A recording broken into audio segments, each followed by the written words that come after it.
This video abstract will discuss the paper by Marti and others from the December 2022 issue of Respiratory Care.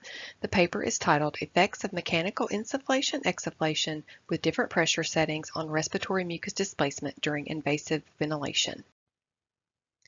Ineffective cough and impaired secretion clearance are common during invasive mechanical ventilation and can lead to retained airway secretions that can increase worker breathing and cause infection. The presence of the artificial airway affects glottic closure, and that impacts the ability to produce an effective cough and can lead to pooled secretions.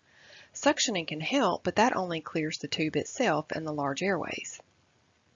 There has been growing interest in the use of MIE during invasive mechanical ventilation, and this is based on low-level evidence that it may reduce extubation failure in days of ventilation. The aim of this study was to evaluate the effect of different MIE pressure combinations on mucus displacement, respiratory flows, and hemodynamics during invasive mechanical ventilation.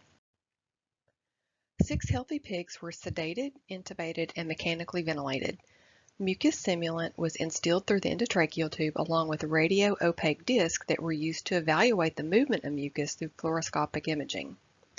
8 different pressure combinations were used ranging from insufflation and exsufflation pressures of 40 and 40 centimeters of water pressure to 50 and 70.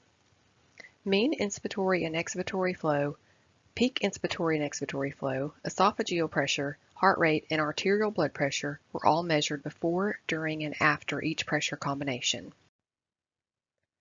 All pressures were found to significantly increase the movement of mucus as compared to baseline, and the combination of insufflation and exsufflation pressures of 40 and 70 centimeters of water pressure was the most effective at displacing mucus. Insufflation pressures of 50 significantly increased both peak inspiratory flow and transpulmonary pressure.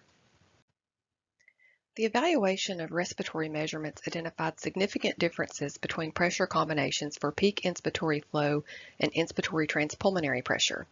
Specifically for peak inspiratory flow, pressures of 40 and 40 resulted in lower flows as compared to an insufflation pressure of 50 with an exsufflation of 40 and pressures of 50 and 50. Insufflation pressures of 50 resulted in a significant increase in inspiratory transpulmonary pressure. There was also a difference in heart rate before, during, and after MIE. Overall, there were no adverse effects for respiratory mechanics or hemodynamics during MIE. Previous studies that evaluated MIE pressure settings during invasive mechanical ventilation used the visible presence of secretions or secretion volume or weight to assess efficacy, whereas this study evaluated movement of mucus with fluoroscopic imaging. The authors found that a combination of insufflation and exsufflation pressures of 40 and 70 was the most effective in moving mucus. They also identified an association between inspiratory flow and mucus displacement towards the lungs, suggesting that insufflation pressure is key in moving mucus and that lower insufflation pressures optimize the difference between peak expiratory and peak inspiratory flow. Previous studies have demonstrated that greater differences between peak expiratory and peak inspiratory flow improves the movement of mucus. Although insufflation pressures of 50 significantly increased inspiratory transpulmonary pressure, it was not found to be clinically important. The main limitation of this study is that it used an animal model with normal lungs, so the results cannot be extrapolated to humans. The results may have been different if the model used lungs with pulmonary disease or altered pulmonary mechanics. Another limitation is use of artificial secretions with identical characteristics for all animals, whereas in humans, those characteristics may differ among patients.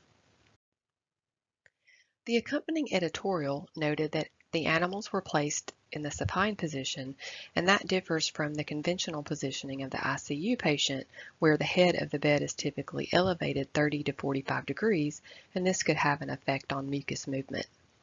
The mucus simulant was placed in the trachea, so the impact of MIE on the lower airways is not known. Additionally, the PEEP setting was 3, which is lower than what is generally used in the ICU. The author provided recommendations for further research, including the need for a standard assessment for secretion retention in this patient population. In conclusion, all pressure combinations used to deliver MIE resulted in mucus displacement as compared to baseline. Insufflation and exsufflation pressures of 40 and 70 were the most effective, and no safety concerns were identified. As always, thank you for tuning in, and be sure to follow Respiratory Care on social media for new content.